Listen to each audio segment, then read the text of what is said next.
Welcome back to Keeping the Hill on the Horizon. We are here with Isaura Ferrer, a very good friend of mine from New York, filmmaker, psychologist. Yep.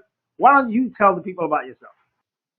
Well, like you said, my name is Isaura. I'm a life coach and certified spiritual psychology, which is a little bit different. It's a lot of spirituality involved in the coaching.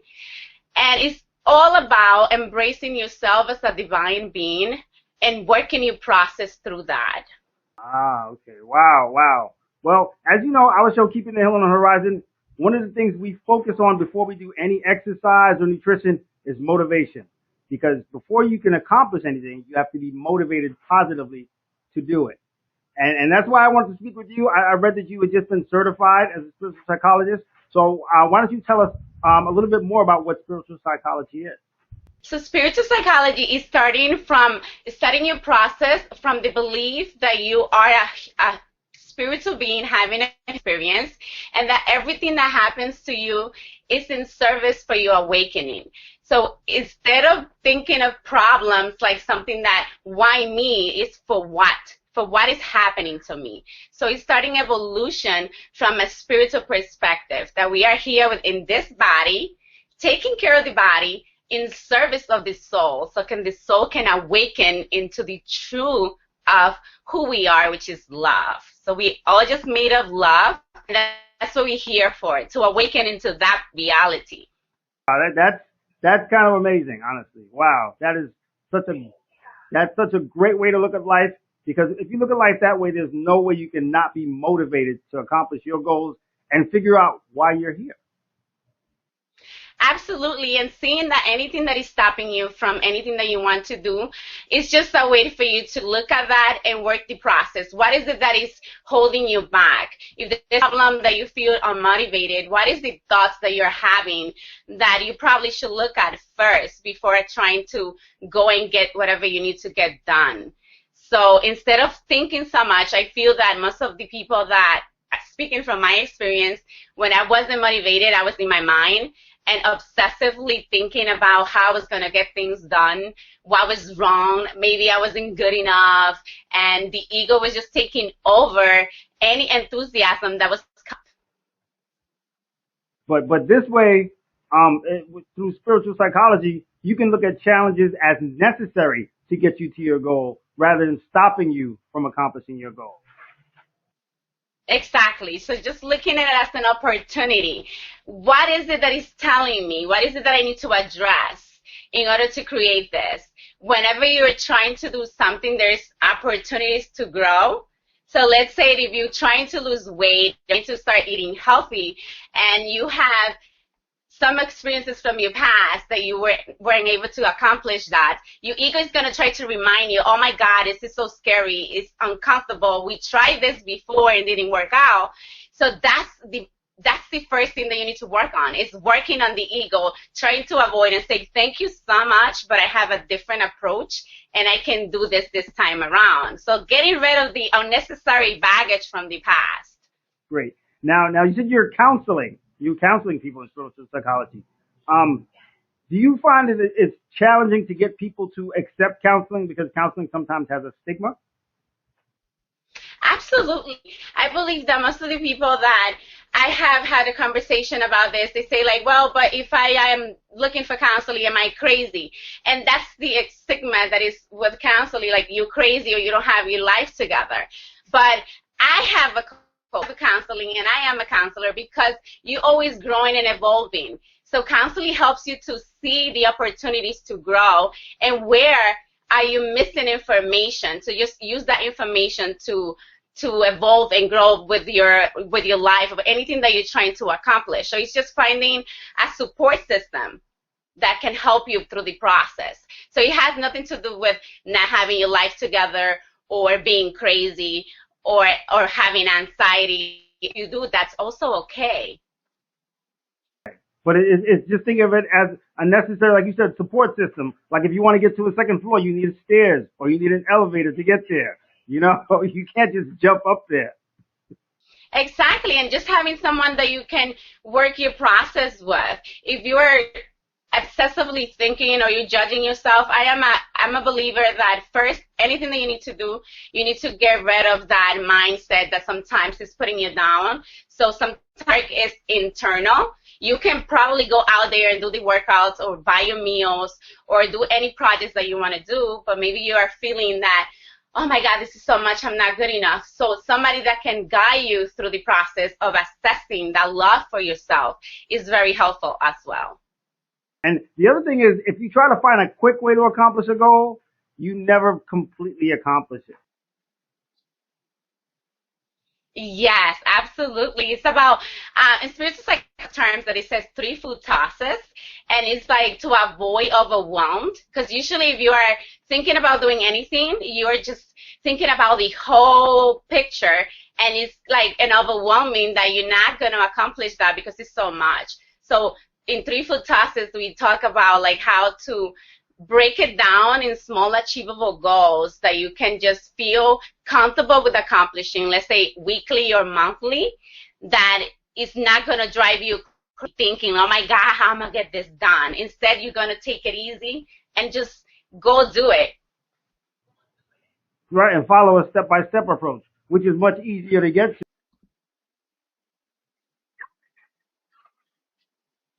What led you to spiritual psychology? How did you come to find it? Well, to make the long story short, 5 years ago, 5.5 years ago, the day of my father's death, I had a spiritual experience. And at that moment, I didn't believe in God, and I was pretty lost, drinking, smoking, you name it. And when people were praying for my father, I was just so mad and thinking that it was a waste of time. And the moment that I entered his room, everything changed for me. Like, it was like I felt him alive and a peace and love taking me. And that's when I knew that there was something more. And I started just researching, studying meditation, studying energy healing.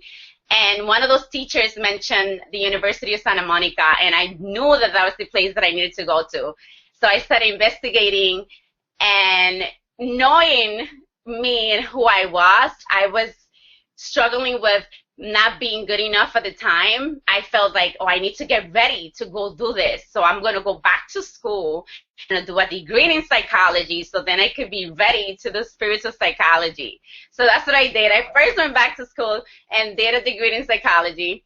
And then I enrolled in spiritual psychology in the University of Santa Monica in California. And when I got there, I realized that I didn't really need this psychology degree because this is totally different. And that if you're living your life right now, you're ready to really awaken, that's what they work about, loving yourself, assessing the love, knowing that you are spiritual being, having a human experience, and ready to work my process. I realized there was a lot that I needed to work on, and I am so grateful that I was able to find it and do it. So that's like the shortest version of my process. Wow, that sounds fantastic. Yeah, I can tell. I can tell because you're always energetic, but you're energetic. It has a light behind it now that I didn't notice before. Yeah, yeah. I thank you so much. Yes, I think I always have the energy, but when I got in my mind, that's when I started losing it. Because when I was present, like, I think being present is key. When I was present, I think the love was going through. But when I was getting in my mind, that's when everything started shifting. So I was able to get that back with the work that I did. I can tell. Wow, wow. People, they would have to see you to know before and after, because it's like your energy is so much more directed now, and it's really good. It's really good. So if if say you were counseling me, for instance, and I lost motivation to accomplish some goal in my life, what would be the first step? What would you first take me through to get me back on that path? The first step that I would say is to be present. So I would encourage you to get out of your mind and observe those thoughts. They're always going to come up. They're always going to be there, acknowledging that they're not real, that they come from fear. as soon as you try to do something new and try to motivate yourself, your ego is going to be like, oh, this is uncomfortable. And it's going to try to take you away from that. So being present in the moment, you're going to receive guidance moment to moment. We receive guidance moment to moment of what we need to do next. So if you're in your mind, you're not going to be able to see that. You're not going to be able to receive the guidance. Or maybe you're not going to be able to have that conversation with a person that is right in front of you that has the tools for you to get motivated or move forward, because you are just so stuck in the mind. So that's the first step that I would say, like being present and making an intention to be present. Because a lot of people say, like, be present. And you'll be like, well, how do I do that? When you get up in the morning, make an intention to be present. Make an intention to feel how you want to feel. So write it down. Take 2 minutes. Write it down. If you want to feel great, you want to be present, if you want to be healthy, write it down. My intention is to be healthy, to eat healthy, to enjoy my meals, and engage with everyone I'm having a conversation with today, and be loving and be kind and work from my heart and not my mind. So anytime you're getting out and back in your head, repeat that affirmation to bring you back. Every time you notice your mind going away, just repeat it and stay with it. And you see that your mind is going to start shifting. Wow, that's incredible. Last week we had Dr. Jones, actually this past Monday, Dr. Lorenda Jones, and she's also a psychologist and she studies theology. And she mentioned that one of the strategies she uses for getting people to handle grief is to have them do a journal, write it down. And there's something very, very positive, very effective about having people write down the thoughts they want to have. Yes, and write it down with pen and paper. It does tremendous. You're writing it down instead of typing it. I know that this is the technology era and you're supposed to, everybody has a smartphone, but it really engraves in your subconscious when you're actually writing down your affirmations. So you're actually writing down how you feel and how you want to change. And then you can physically see it. You can physically look at it. And it has a positive effect on you. Yeah. Absolutely, and when you're writing that word down and you're trying to realize how you spell something, it's going to stay stuck in your mind.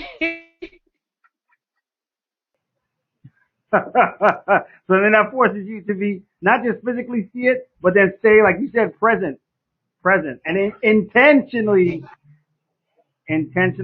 present. Wow. Okay, wow. So are there any other strategies for getting people to then, once they realize that they need to be intentionally present, to sort of stay on that path? So like I mentioned before, the thoughts are going to come, and some of those thoughts are usually negative and judgments. So we are our hardest critics. So I want you to be actively accepting and forgiving of yourself. So if you're judging yourself that you're too old, that you're too young, that you're too fat, whatever it is that you're judging yourself, like you're lazy, that you're never going to be able to do that, I want you to actively practice forgiveness. And it's an easy process that you can do anytime that you notice something coming up. Just take, you believing anything specific, it has no religious attachment. Just put the hands on your chest, on your heart, and you laugh.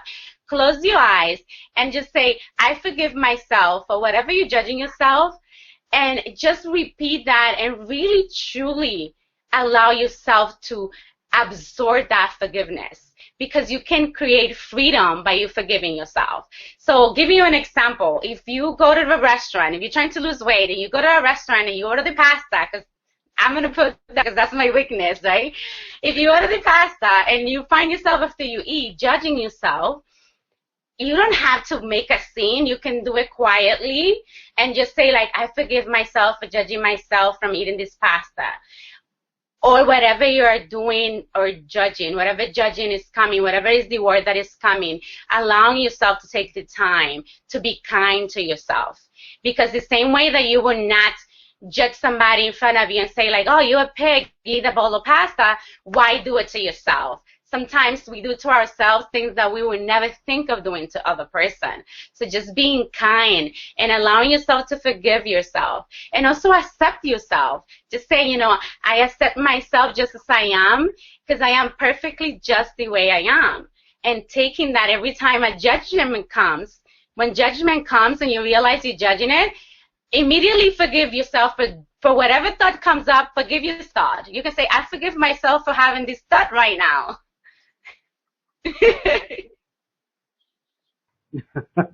That's true. Because see, like the idea of keeping the hell on the horizon isn't about having a perfect body or being a perfect person. It's about accepting who you are and working to improve just a little bit each day.